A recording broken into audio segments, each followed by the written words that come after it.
بسم الله الرحمن الرحيم. متابعة الباوند عندنا هني شارت الديلي. ومتابعة الفيديو السابق أيضا عندنا هذه المستويات 23 53 26 تم تجاوزها واختراقها، واحنا قلنا في الفيديو السابق ان اغلق يوم فوق هذا المستويات معناته ان الباوند الى مزيد من الارتفاع. خلاص هذا الاغلاق ايجابي. ما راح بنبيع، راح بنشتري.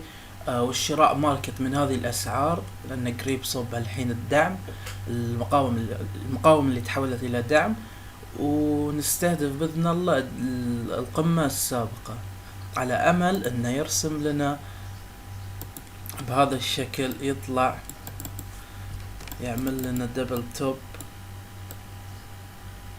ويرجع يهبط. اوكي. عندنا شرط ثاني اللي تكلمنا عنه ايضا في الفيديو السابق، اللي كنا ننتظر الاغلاق فوق هذه المستويات. ايضا تم الاغلاق وهذا مؤشر ايجابي.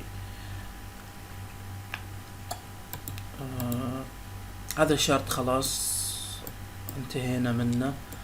الشراء كان من هني وحقق الهدف الثالث، الاول والثاني والثالث.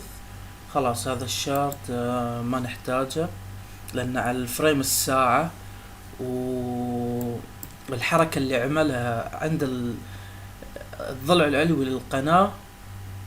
الضلع العلوي للقناة حركة مش حلوة، التذبذب بهذا الشكل.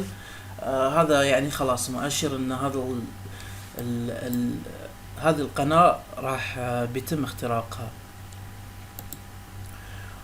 وبس، وبالتوفيق ان شاء الله للجميع.